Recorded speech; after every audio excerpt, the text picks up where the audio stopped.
Hello and welcome to the wild Llyn Larder here on the Llyn Peninsula in North Wales. Well, it's very hot. We're in a heat wave. For many of you in the UK, this is your third heat wave. It's not been quite so hot here on the Llyn, so this is really our first heat wave. But the garden is showing the signs of the temperature. Today's job though is to clear out the crops that have gone over, so the peas and the broad beans, and prepare the ground ready for planting for winter crops, such as purple sprouting, etc. So we're going to get on with that today and talk to you a bit about how and what we do.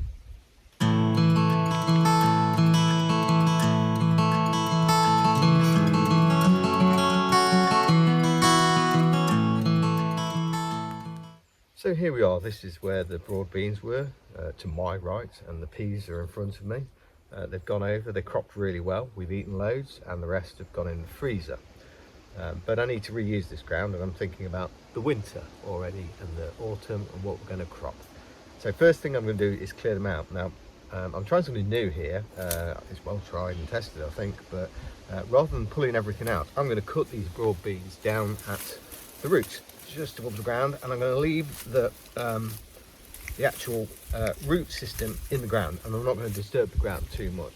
So that's the intention.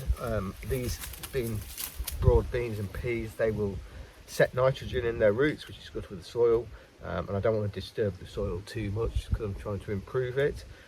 So that's what I'm going to do. That's job number one, get them out. Also, I can see from these peas there's quite a lot of dried pea pods, which means I should be able to save some seed ready for either sowing now. I could sow it again now or next year. But if you watch me get on with that, and then I'll prepare the ground for the next set of plants.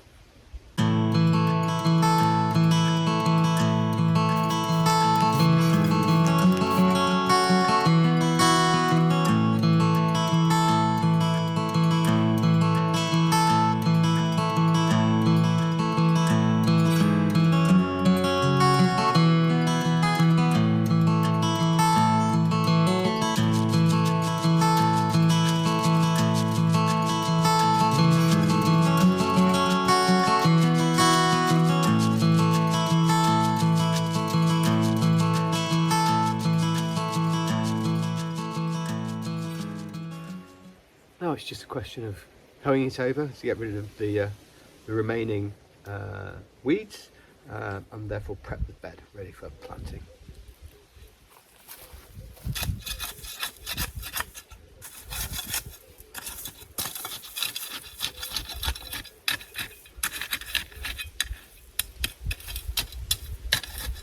Now I am hitting broad bean roots because they're quite robust. I'm just going to work around them.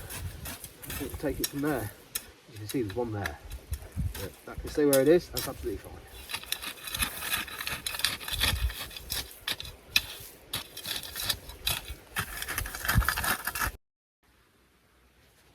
So to go in today, we've got purple sprouting broccoli. They're about 3 inches tall. We've got some Savoy cabbage called Winter, again about 3 inches tall. Some chicory.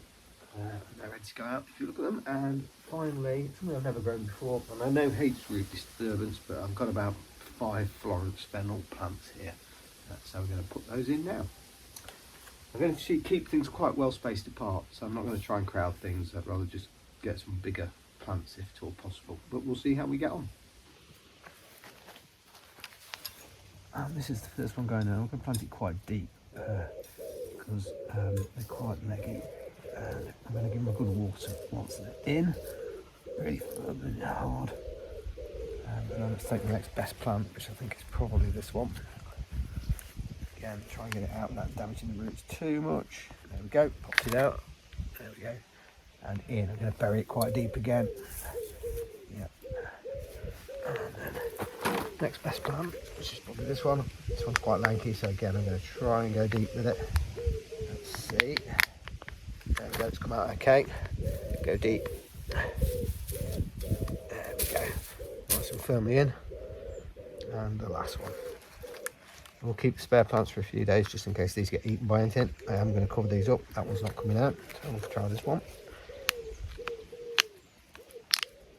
And that one's out nicely. And that's the last of the purple sprouting broccoli. So now I'll get on and plant the cabbage and the chicory, and I'm going to cover these up because they will need protection from the bedtick, the butterflies and the birds here.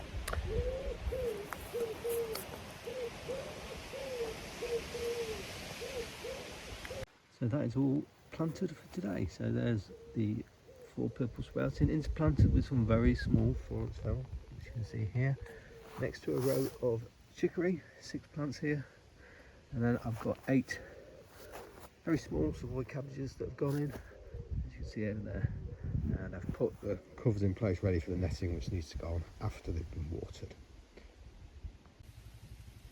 Thanks for joining us at the Wild Llyn Larder, and we hope to see you next time in North Wales. Take care. Bye bye.